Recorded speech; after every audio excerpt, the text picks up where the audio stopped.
This is an introductory tutorial on using PSpice for simulating circuits. And the tool that I'm going to be using is Cadence Orcad's PSpice, which is based on the Berkeley Spice 2G6. So if you are accustomed or you are familiar with using software such as LTSpice or NGSpice, those tools and others are based on later versions of Berkeley Spice, primarily Berkeley Spice 3F5. And although probably 90–95% of the material that I'll show here will be in common, there may be a few commands and syntaxes that are specific to PSpice, because once PSpice built their product on Spice 2G6, they kind of went off the main Spice trunk and added their own features. So personally, there are some things about PSpice that I like better than Spice 3F5 based tools such as LTSpice, and then on the other hand, there's things that Spice 3F5 based software does better than PSpice. So I kind of go back and forth. Cadence is a large software package for electrical CAD. They'll produce circuit boards. They have a lot of other tools. PSpice was started by a company called Microsim many years ago, back in the 80s, I think, and was later acquired by Cadence, and so now they're part of a larger suite of software. The only tools that we're going to use in this tutorial really is the PSpice AD, or PSpice Analog Digital Simulator. So I'll bring that up right now. It looks, the program looks like this. There's nothing loaded now, so it looks pretty bland. We're going to enter all of our circuits using netlist, because our circuits are going to be really small. But I wanted to start out by showing you the Orcad Capture tool, which is Cadence's Schematic Capture program. So if you were creating schematics to ultimately do a layout and create a circuit board, you would use this software tool. And similarly, in this case, if you want to simulate a schematic that you've actually drawn, then you can draw the schematic here, and then when you ask for a simulation to be run, there is a netlist that's created from the schematic, and then from that point on, PSpice, which is in the background, then takes over using the netlist to actually run the schematic, to run the simulation. Before showing you some sample circuits and entering netlist manually, I thought I would just show you the capture tool. So here's a discrete audio amplifier circuit that has an AC input here. This is where your audio source would be, and here is what would be your speaker. It's a load resistance, load of 8 ohms right now. And I have set up a time domain simulation, which you can see right here from this pop-up. We're going to run the simulation for 10 milliseconds, and there's a maximum step size that I specified of 10 microseconds. And so we're going to just go ahead and run this. There's a menu, by the way, here that is tied to specific to Spice, and there's a toolbar that's associated with that. So I've got the simulation all set up. I'm going to go ahead and run it.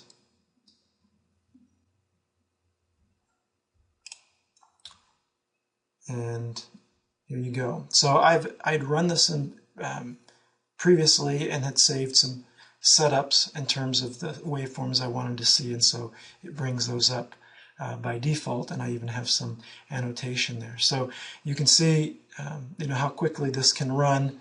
And what I'm showing here, for instance, is that I have an input signal Vin right over back here, and it has an amplitude of 1.5 volts, but I've actually plotted the input voltage times 23, and over top of that I'm plotting VO, which is the voltage here at the output, and that's in green.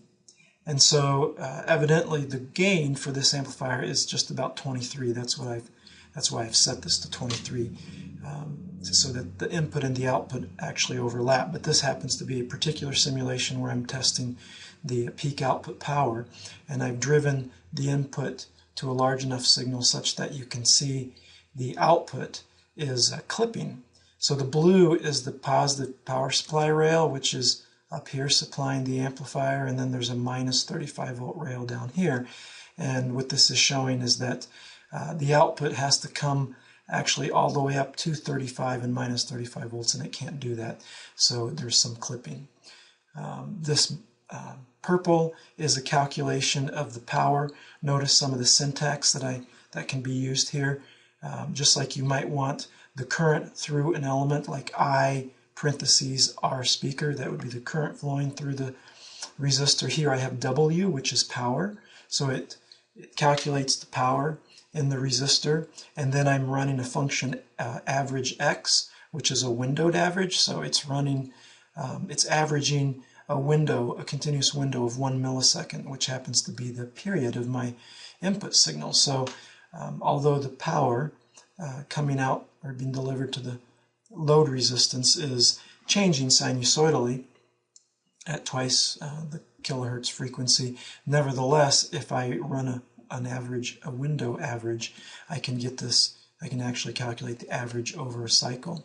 So this is quite nice. I can actually put cursors on it and find I can get, okay, maximum power of 67 watts. So anyway, I'll stop there. I just wanted to show you, you know, some of the things that you could do with a simulation. We'll do some of these very things with some of the example circuits that we'll run now. But for larger circuits, you'll want to, you know, likely draw a schematic. But for smaller circuits, I argue that it's better and more efficient to actually just type the netlist. I can do that faster than I can draw a schematic, plus all of the information, including not only the schematic, but the commands, the PSpice. The simulation commands are all right there in the same little file. Whereas here, if I were to print this out, this shows nothing about what simulation configuration I'm running. I actually have to open this dialog up, and I'd have to do a screen grab of this to see what the simulation that was run was. So I will minimize this now, and I'm going to close this. And now what I'd like to pull up is a folder on my Google Drive that I'm sharing, making public. And these are some documents that I'll be referencing in this tutorial. So when I post this video, there should be a link to this folder so you can see these files. So one of the files is a classic file. You can just Google for it. It's pspcref. It's PSpice Reference Manual. This is back for Orcad 9, and although the version of PSpice that I'm running now is 16, this really hasn't changed much, and I like the layout here, so I've posted this one.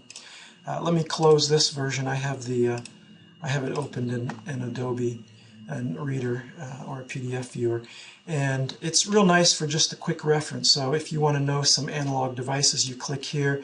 It's got all the different elements. If I want to see something about a diode, I can click here, and right away it takes me to a diode page, shows me how to enter the syntax for typing in entering a diode in the netlist, etc.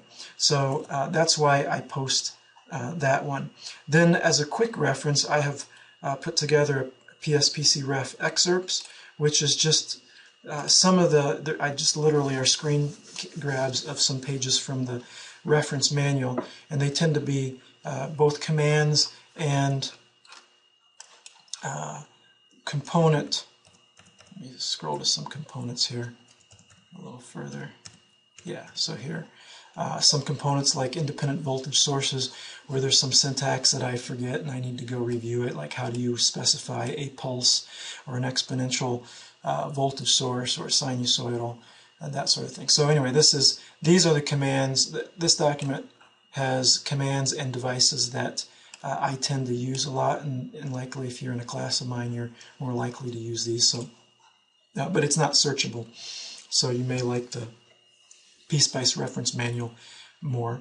I also have a PSpice Quickstart document that I put together, which has some links to other Spice software tools here. These links actually work, and a view of some of the other tools that are included with Cadence and of course only ones that we're really looking at. I'll zoom in and show you that. So there's lots of them. The only tools we're using are the PSpice AD, PSpice Analog Digital Simulator. That's the program that you just saw the waveforms in. And then the Orcad Capture, or Orcad Capture CIS, is the schematic entry tool. I showed you a schematic in there, but we're not even going to use that. The only tool we will use is the PSpice AD. Okay. So in this document, what I have are some screen grabs. This is more relevant for the schematic entry, the capture tool. So if you want to, check any of this out, I may do a video on this later. But I actually give some, what are some of the shortcuts, and that won't really be too useful here because we're going to enter everything in by a netlist. So that's available, and then let's see what else is there. Then lastly, there's a PDF of some demo circuits that we'll be using. So let me pull those up here, and I don't know that we won't look at all these circuits, but we'll start looking at a couple of them, and I may do a follow-on video if this gets too long. So let's get started. So the first circuit here to the top left is has a voltage source, a resistor R1, and a capacitor C1. There's a second resistor R2, and basically, if I was to apply a voltage from V1 source of, like, say 10 volts, and R1 and R2 were both equal resistances, let's say 1K each, then I essentially have a voltage divider. And ignoring the capacitor for a moment, I should see 1/2 of the voltage V1 between node 2 and the ground. So it's just a divide by 2 voltage divider. If I put a capacitor on there, then what will happen is, if the capacitor is initially discharged, then I'm going to see some kind of exponential charging of that voltage at node 2, but it will still eventually reach 5 volts. So let's go ahead and enter that schematic and see if if my claim to how the circuit works is actually accurate. So the way you start a netlist, okay, we're actually going to start what's called a circuit deck, all right, which is a text file, and it contains both the netlist and then any spice commands that you want to run. So you file new, and what we want to do is a text file, not a simulation profile. Open a text file. First thing you want to do is to save the file. So I'll just call it circuit1, and the convention is to do a .cir extension. .cir for circuit, but it's just an ASCII file. You can open it in Notepad or any other text editor. The first line is always ignored, whether you put a comment character or not. What I typically do anyway is I go ahead and put a comment character, which is the asterisk, though that's not necessary, and then I'll put the file name, and then maybe I'll put a description of what this is. So RRC circuit, for resistor, capacitor circuit, whatever. Okay. So now we're ready to enter our netlist. So I'll go ahead and, this is not necessary, but I'll put some extra annotation here. So netlist, and then later down here we're going to put some PSpice commands. So how do we enter the netlist? We'll have a line for every component. So we have a voltage source, and I'm going to call it V1. I could call it VBob, it doesn't matter. It just needs to start with V, because V is the way that the letter V tells Spice that this is a voltage source. You can white space, like hit the space bar or tab, and then you would put the positive node for this element, which is node 1. And I'm going to tab again, put the negative node, which is 0. There always has to be a 0 node, which is ground, a global ground in every circuit, otherwise it'll throw an error. Then third, we will put, or after the 2 nodes, we will put the value. So I said 10 volts. So we'll type 10. You can leave it at 10. You can also put 10V. It ignores the V, but that helps just for, for human reading. If I put a prefix like a K, that would be 1000. If I put in N, nano, F, femto, P, pico, and nano. U is micro. M is milli. If you want meg, you have to type MEG. It is not case sensitive. G for giga. So anyway, I'll leave it at V. What you don't want to do is, and people normally do this, they'll do a space and then put the units, and then that'll throw an error. You actually want to put it first. You want to put it without any white space. Okay, second element is R1, and it connects from node 1 to node 2. Now I could say 2 to 1, but you have to be aware that if you specify R1 from connecting from node 1 to node 2, then you're saying the positive node of your resistor is node 1. And that doesn't mean anything in and of itself, but if you later on ask for SPICE to report to you the current going through R1, it is going to report to you what is the current flowing into the positive node and out of the negative node. So based on me specifying the connection of R1 is going from node 1 to node 2, when I ask for IR1, it's going to give me the current that's flowing to the right through the resistor from node 1 to node 2. Okay, and let's say that's a 1K, and then we have R2, which is going from 2 to 0, that's 1K. And then we have a capacitor, I'll call it C1, going from 2 to 0, and let's say that we give that a 1 microfarad. Okay, so that's our netlist. We should have as many components there as entries as we have components. Now I have to provide some SPICE commands. So the simplest command is what's called a bias or operating point command. Every command starts with a dot, a period. So period OP, and that can be lowercase or uppercase. This is operating point command, operating point simulation command. Notice that in an inline comment you can do the semicolon. This has syntax highlighting, so if it goes green it means it understands it as a comment. And you always end a simulation deck with a dot end. Okay, and that's it. So now the only thing it's going to solve is going to do a bias or a DC analysis, and it's going to report back what are the DC voltages in your circuit. So we'll start with that, and then we'll add some other things afterwards. We need to save this, and then we need to actually load it as a simulation. So right now it's just a text file, but I need to tell SPICE that this is actually the simulation I want to run. So we're going to do open simulation. We'll select, I got to filter on .cir so it can see it, and then open your file, even though it's already open. But what you'll notice is up here, the name of the file, CKT1, will show up in our simulation box. And so now this is how you know that the simulation is actually loaded. You have to pay attention to this, because if you're working with multiple circuit files, you might be editing one of them, but another previous circuit file is actually loaded, and you go to simulate it and you're expecting things to change because you've changed the circuit deck, but actually you're simulating a different circuit. So keep that in mind. So let's run the simulation, and it says simulation complete down here. Nothing shows up. It looks pretty boring, but that's because it's a .op simulation. There is nothing to plot. All right, it's like doing DC analysis on the circuit and finding the node voltages. So the place that we go to see the results is the output file, and you can go simulation or view output file right here. It's also available as an icon right here. And now we've got two tabs. The original circuit file, that's where we want to do any circuit changes or command changes, and then the .out.1 is the output file, which is generated from running the simulation. You don't ever want to edit this because it'll just get overwritten later. But it starts out with the netlist and the SPICE commands that are from the circuit file. So the first portion looks just like what you entered, and then afterwards is where they put in their results. So here are the results of the simulation. It found that node 1 is 10 volts.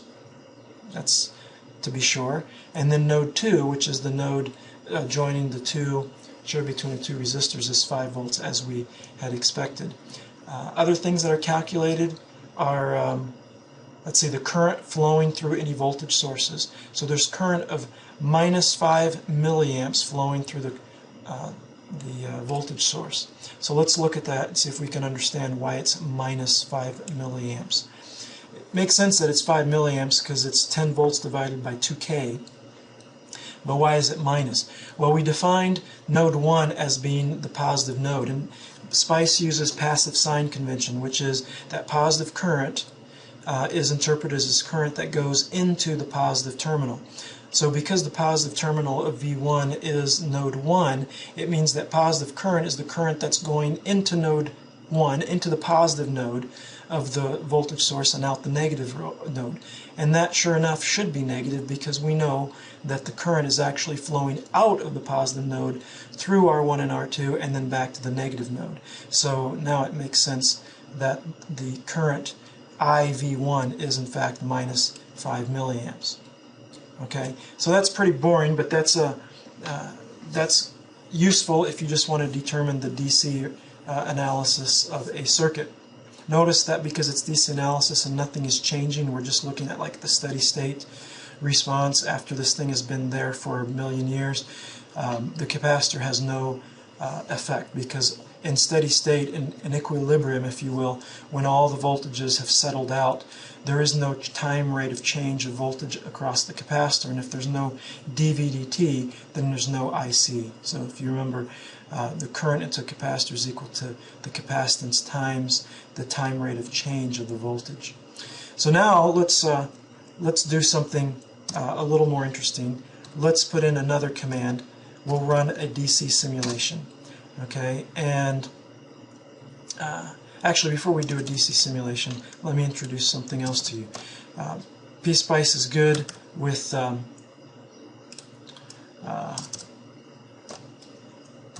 being able to define some parameters, some variables that can make your netlist more readable. So one of the commands is called .param, and it's like a declaration for a variable. So I could call it R1 val, for instance, and say it's equal to 1K. And then what I can do is I can go up here to where I had R1, and instead of putting in 1K, I can use curly brackets and put in R1 val. So whenever you put in, you want SPICE to actually interpret or do a substitution, you put curly brackets, and now it knows not to literally interpret R1 val, but it says, R1 val must be defined somewhere, let's go see what it is. And here we have defined it as 1K. So if I run this again, nothing's going to change. It's going to be the same thing as I had before. We look at this, it's 10 volts, 5 volts, minus a half a milliamp. But if I go back now and I change this to 9K, we run it again, then I should now see a current of 1 milliamp, right? Because it's 10 volts divided by 1 plus 9K. So that's if you want to have a nice visible place where you're changing some values because you're kind of doing some what if kind of studies with your simulation, this can be useful. It's also useful if I wanted to change two resistance values or several values in my netlist using that one parameter. I could actually write this as being 10K minus R1 val, for instance, if I wanted to. We won't do that. But okay, so now what I want to do is I'd like to do a DC analysis. So DC analysis is actually just an operating point analysis, but it's where you are interested in sweeping some parameter and doing a DC or operating point analysis at every one of those points. So let's say that we wanted to change the value of R1 over some range, and then we wanted to look at the results, how the circuit responds to those different values of R1. We would use a DC sweep. So one DC sweep that we could do, let me start with a simpler one, is we might sweep the voltage V1. So we're going to do a DC sweep of V1, and it's going to be a linear sweep. Now, you don't know the syntax, I'm just throwing this out here, but it's very easy to see this if you go to the manual. So for instance, I'll go ahead and show you here. In the PSpice Reference manual, if we look at commands, .dc is right here. Click on there, and it gives you the syntax right here. The form is .dc, the variable that you're going to sweep, and then the starting value, the end value, and the increment. Okay, and I just realized actually I had it in the wrong order, so I forget this too. It's actually, you put in len, and it looks like linear is actually an option. You don't even have to put linear. It defaults to linear. But see, we can do a logarithmic sweep, which is really quite nice in some cases. So you can sweep both linearly and logarithmically.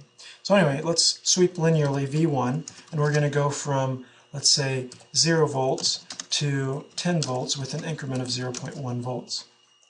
All right, save that. I'll run the simulation. And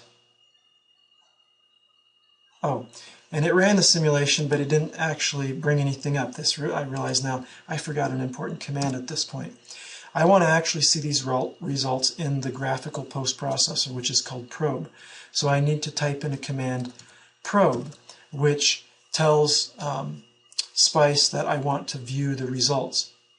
If you type probe with no other arguments, basically it'll save all the data and make everything available. So that's the easiest thing. If you have really big files and you only want to save some amount of data, then you can look up in the reference manual probe, and they show you how to limit the data that you actually are saving. So now I ran it and I get this blank graph. Notice that the horizontal axis is V1. That's because in our DC simulation we swept V1 from 0 to 10 volts.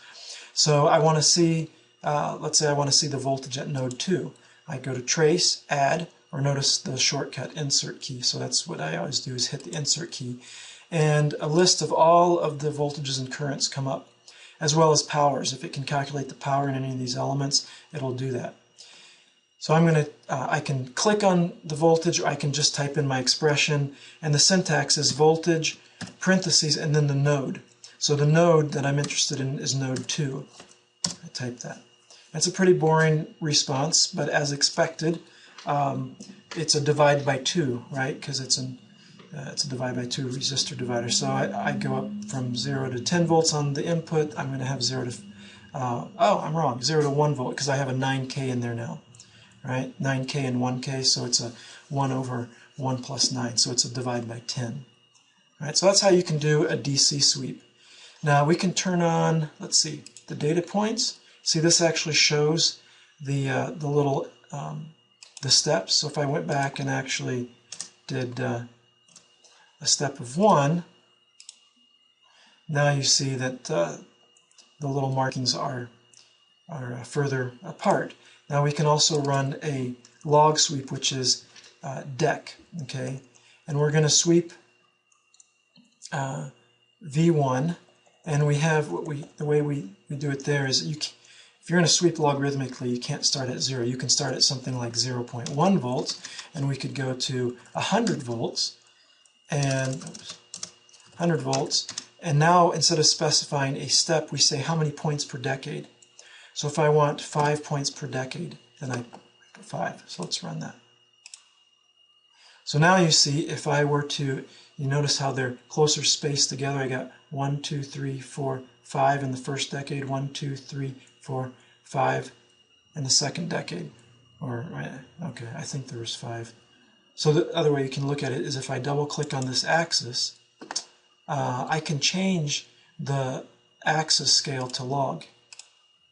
Okay, and I can even put the vertical axis on a log as well. Okay, so I'm doing log. I can turn on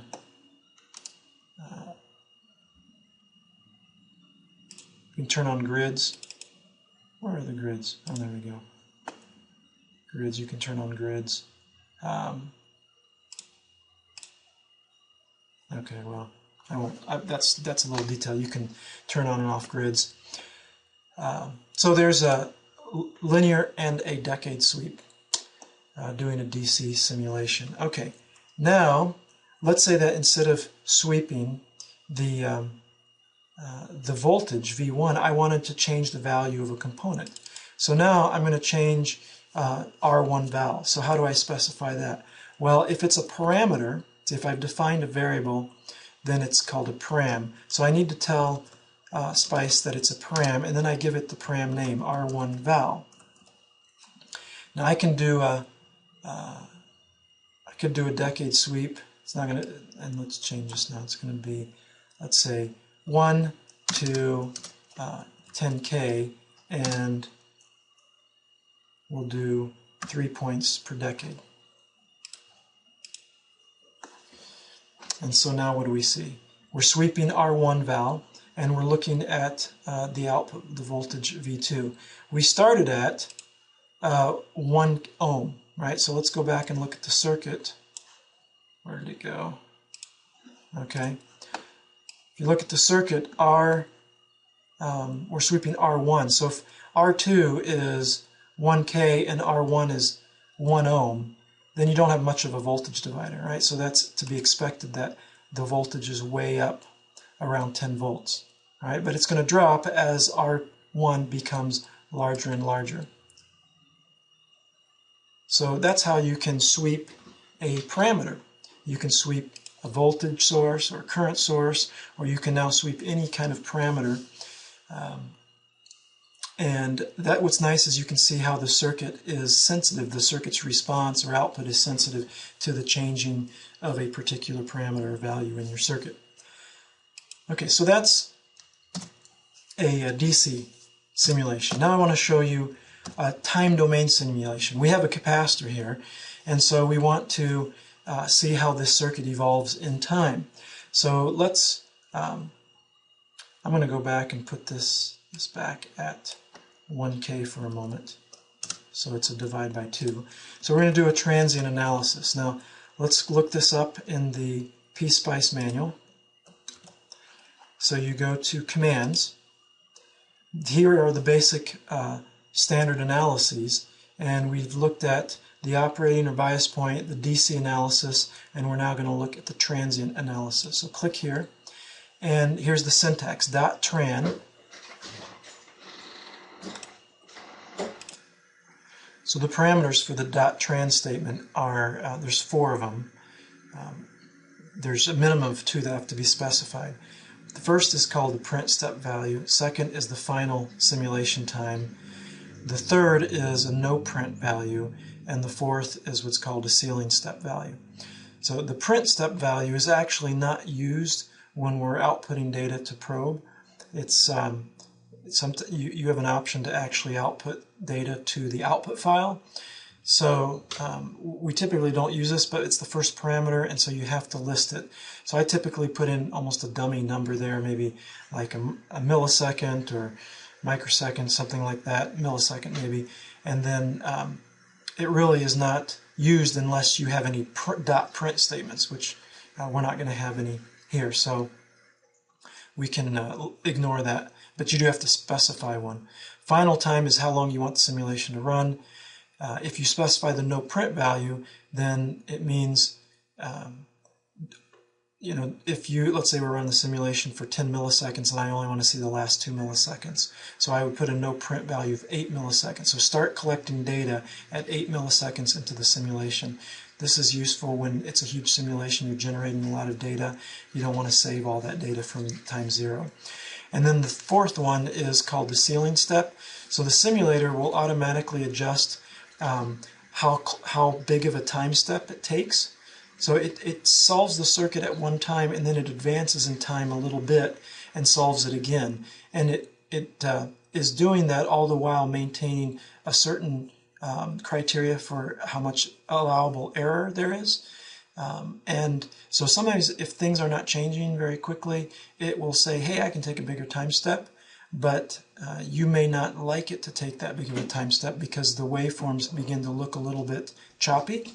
So specifying the ceiling step, the maximum time step, will help your signals to look less granular. So if you see your results and they look like you're expecting something sinusoidal and it's looking more like just line segments that follow a sinusoidal outline, then come back and reduce the time step, and you should probably see a smoother waveform. So let's fill out the transient here. the transient statement for our circuit. So I want to put 1 millisecond for the print step, which we're not using. I want to run this for, let's say, 5 milliseconds. The no print time is 0. I want it to collect data from the beginning. And the maximum ceiling step time is, well, I don't know. In fact, let me just leave it off for now, and we'll run it and see what it looks like. So we'll run it, and notice that now we have, because I ran both a DC and a transit simulation, I get to pick between the two. So unless I comment out the DC simulation, I'll keep having to choose here. I'm going to do the transient. Notice that the horizontal axis is time, going all the way up to 5 milliseconds. And I'm going to hit the insert key to bring up the trace dialog. And the only thing I'm looking at plotting is V2, the voltage on the capacitor across R2. And I see that it's sitting at 5 volts, and that looks really boring. Nothing is changing in time. Notice that at time 0 it actually started at 5 volts. So it started at 5 volts even from the beginning. And it turns out what SPICE does is that before it even starts running the transient simulation, it'll actually solve the operating point, which of course the operating point says that the final value across R2, across the capacitor, is 5 volts. So it goes ahead and starts the simulation at that point. And so there's nothing for the capacitor to do.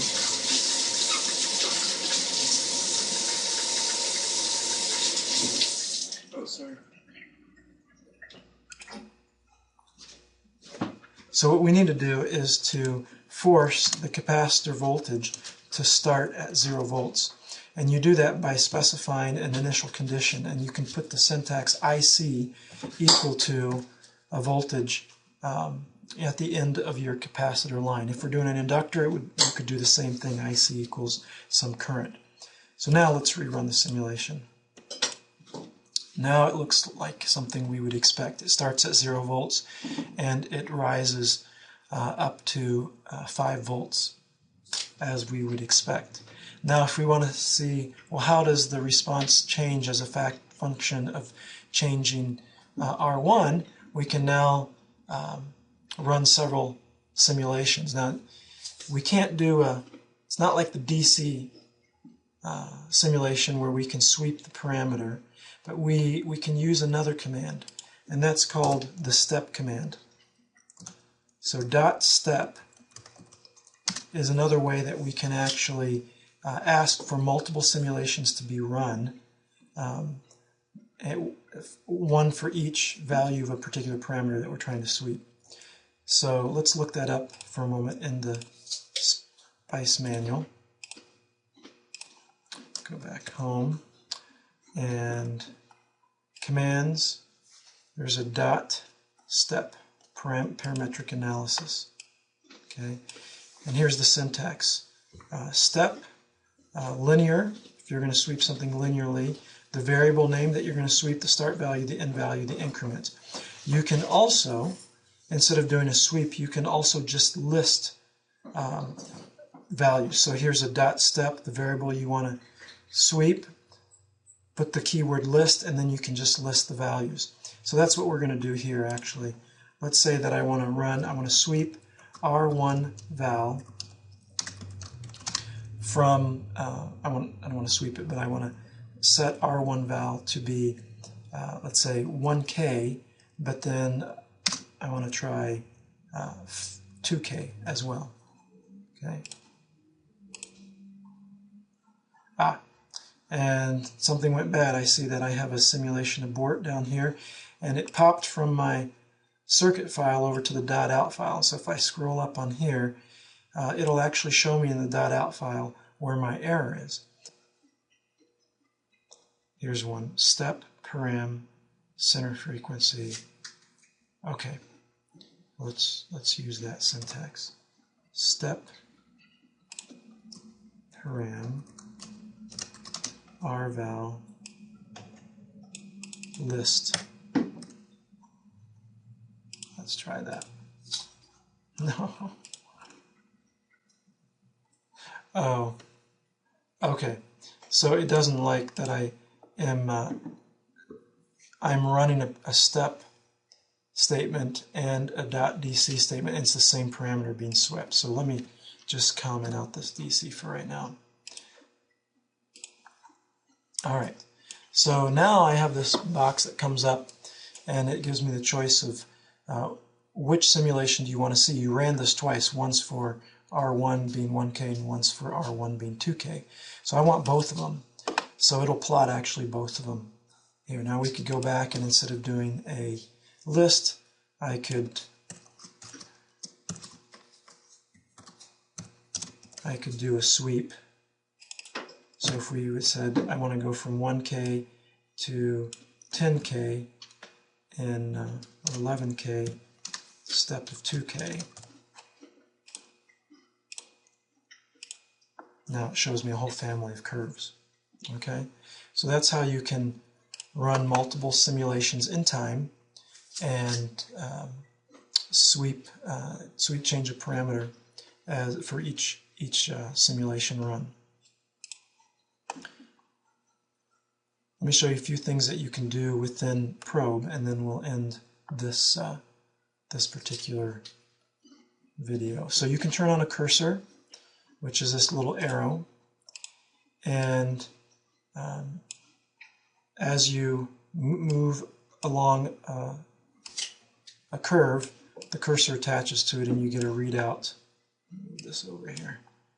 You get a readout, and this particular view with this table is quite useful, but it's quite confusing at first. So if you want to see an alternate version, which is a simpler one, you can switch to, if you go to Tools, go to Options, and under Cursor Settings, you can say Show Non-Dockable Old Cursor Window.